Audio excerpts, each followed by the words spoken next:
Hello friends, good morning. पिछला video में आप लोग प्रॉपर्टीज ऑफ चार्ज पढ़े थे, quantization of charge, conservation of charge और एडिटिविटी ऑफ चार्ज। अब उसके बाद हम लोग चार्ज और मास के बीच में डिफरेंस को आज देखेंगे। ठीक है, तो ऐसा भी कर सकते हैं, comparison between charge and mass.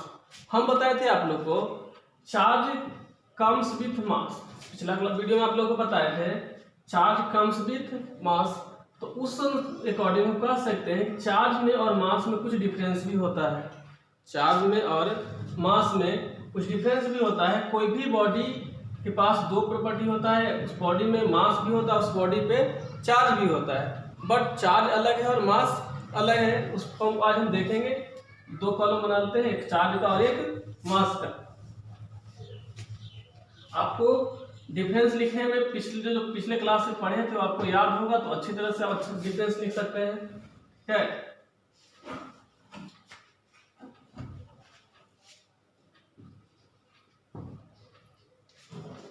इस तरफ क्या है आपका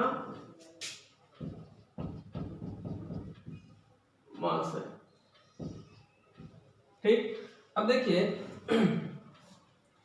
आप लोग देखे थे जब पढ़ रहे थे तो देखो चार्ज पॉजिटिव भी होता था, नेगेटिव भी होता था और जीरो भी होता था। तो फर्स्ट डिफरेंस तो यही होगा,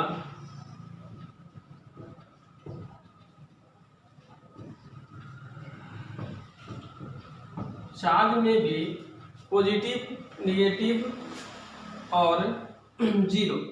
चार्ज में भी positive,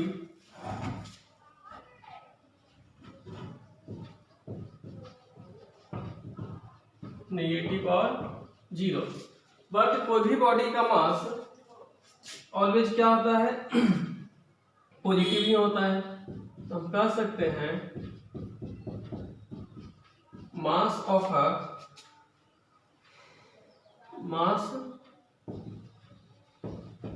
the body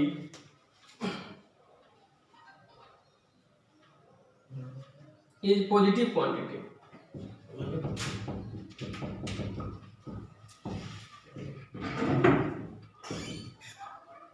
mass of the body is क्या, पॉजिटिव क्वांटिटी। उसके बाद हम चार्ज का प्रॉपर्टी पढ़े कि चार्ज को हम क्वांटाइज कर सकते हैं। चार्ज को हम क्वांटाइज कर सकते हैं, ऐसे लिख सकते हैं charge is quantize, charge is quantize. बस बट मास को हम क्वांटाइज नहीं कर सकते हैं। मास को हम क्वांटाइज नहीं कर सकते हैं। Mass is not quantize. Clear. उसके बाद चार्ज का प्रॉपर्टी पढ़े, कंजर्वेशन ऑफ चार्ज। तो हम कह सकते हैं charge is conserved, charge is conserved but mass is not conserved. Mass is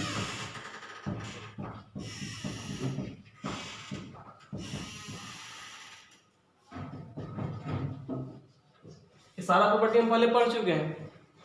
ठीक है, अब देखिए आपको बताए होंगे कि जब दो चार्ज पार्टिकल के बीच में फोर्स लगता है, दो चार्ज पार्टिकल के बीच में फोर्स लगता है, वो फोर्स अट्रैक्शन का भी हो सकता है, रिपल्सन का भी हो सकता है। क्लियर। तो दो चार्ज पार्टिकल्स के बीच में जो फोर्स लगता है वो अट्रैक्शन फोर्स भी हो सकता है और रिपल्सन फोर्स भी हो सकता है। ठीक, वो डिपेंड करता है चार्ज का नेचर पर। इसका फोर्थ डिफरेंस क्या हो जाएगा, forces between two charge particles, forces between two charged particles can be repulsive or attractive। Repulsive और एट्रैक्टिव, दो चार्ज पार्टिकल्स के बीच में फोर्स रिपल्सन का भी हो सकता है और एट्रैक्शन का भी हो सकता है। ये डिपेंड करता है उसका नेचर पर। देख सकते हैं it is depend on it's nature, ये डिपेंड करता है उसका नेचर पर। क्लियर। उसके बाद आप पढ़े थे 11th क्लास में, कोई भी दो बॉडी के बीच में अगर जो फोर्स लगता है वो एट्रैक्शन का फोर्स होता है। मास के अकॉर्डिंग जो फोर्स लगता है वो किसका फोर्स होता है? ओनली एट्रैक्शन का ही फोर्स होता है, जिसको हम लोग ग्रेविटेशनल फोर्स बोलते हैं। ठीक है। The force between two masses is always attractive,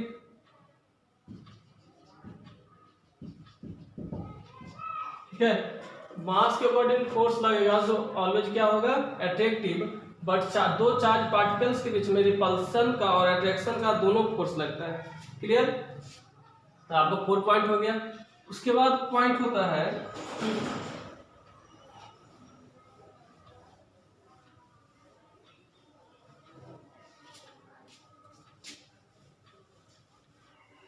अब चार्ज का यूनिट आप लोग को बताए थे हम, कूलॉम होता है। चार्ज का यूनिट क्या होता है? कूलॉम होता है, जो एक डिराइव्ड यूनिट है। तो लिख सकते हैं unit of charge is derived unit.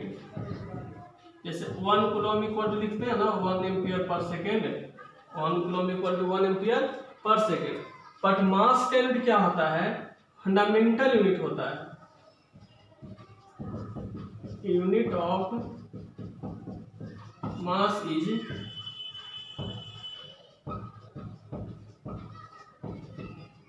Fundamental unit.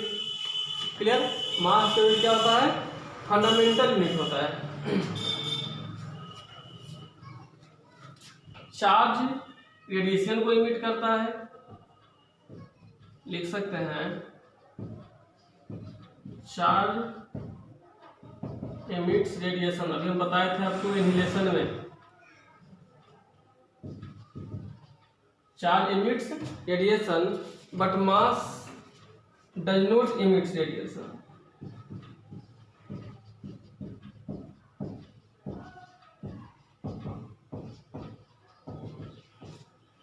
Mass does not emits radiation. Clear. इतना आपको समझ में आया होगा। मेन पॉइंट एक तो ये वाला है, इंपॉर्टेंट पॉइंट है। Charge of a body is, charge of a body is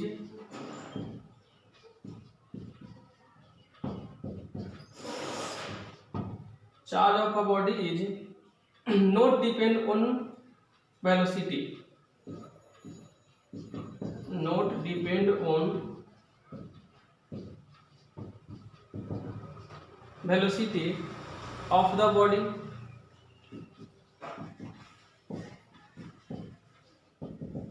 but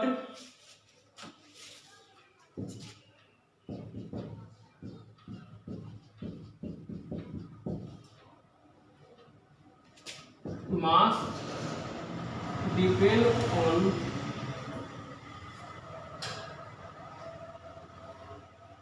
ऐसे भी कर सकते हैं मास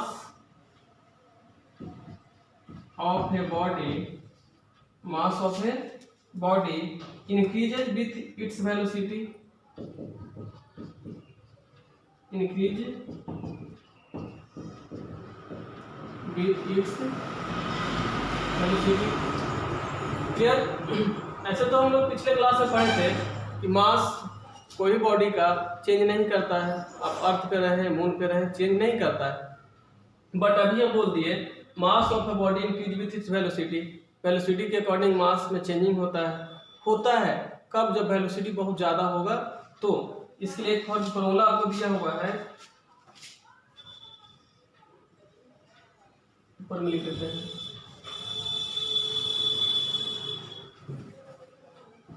m equal to M naught upon under 1 minus V square by C square, 1 minus V square by C square. Clear. अब देखिए M naught क्या है, rest mass of the body, D क्या है, velocity of the body, C क्या है, velocity of light. Velocity of light कितना होता है, 3 × 10⁸ मीटर पर सेकेंड, 3 × 10⁸ मीटर पर सेकेंड। देखिए अभी हम बोले मास डिपेंड करता है वेलोसिटी पर, ठीक है। इसका वेलोसिटी v होगा, स्पीड ऑफ लाइट क्या है c। अब देखिए c का वैल्यू 3 × 10⁸ मीटर पर सेकेंड होता है। आप लोग 11th क्लास में पुली पढ़े थे, गाड़ी का व्हील पढ़े थे, सब पढ़े थे। अब देखिए यहाँ पे जब इसका वेलोसिटी 3 × 10⁸ से कुछ ज्यादा होता है, 3 × 10⁸ से ज्यादा होगा, ऐसा वेलोसिटी बॉडी का इतना तो होता नहीं है। जनरली बॉडी का स्पीड लाइट का स्पीड से ज्यादा होगा, पॉसिबल ही नहीं है। तो बॉडी का स्पीड आप ऐसे लिख सकते हैं 5 km/h, 10,000 km/h, जितना भी आप स्पीड रख सकते हैं वो इसका स्पीड से कम ही होगा, स्पीड ऑफ लाइट से कम ही होगा। उस कंडीशन में जब v²/c² निकालिएगा, v²/c² तो बहुत छोटा वैल्यू मिलेगा, पॉइंट समथिंग। अगर 1 में से पॉइंट समथिंग घटाइएगा तो घटाने के बाद 1 ही मिलेगा, जिसका स्क्वायर रूट 1 होगा। और एम नोट को जब 1 से डिवाइड किया तो एम नोट ही मिलेगा। उस कंडीशन में कह सकते हैं हम m equal to M naught, m equal to क्या, एम नोट। तो हम पहले गलत नहीं पढ़ते थे कि मास चेंज नहीं करता है, आज भी मास चेंज नहीं करता है। चेंज कब करेगा, जब बॉडी का स्पीड ऑफ लाइट से ज़्यादा होगा तो। क्लियर, वो भी चेंज हल्का फुल्का करता है। अब आप डिफरेंस इस पे याद हो गया होगा आपको लगभग, फिर से उसको रिवाइज कर लेते हैं हम लोग। मास और चार्ज का डिफरेंस याद हो गया होगा। मास को क्वांटाइज कर सकते हैं, नहीं कर सकते हैं, चार्ज क्वांटाइज कर सकते हैं। चार्ज कंजर्व होता है, मास कंजर्व नहीं होता है। क्लियर। चार्ज का डिराइव यूनिट होता है, मास का फंडामेंटल यूनिट होता है। चार्ज पॉजिटिव नेगेटिव जीरो भी हो सकता है, but mass is always positive quantity. Clear. इस तरह से आप इसका 5 पॉइंट्स याद कर लीजिएगा। नेक्स्ट वीडियो में हम लोग कूलॉम फोर्स को पढ़ेंगे, दो चार्ज पार्टिकल के बीच में जो फोर्स लगता है उस फोर्स को पढ़ेंगे। आज के लिए इतना ही।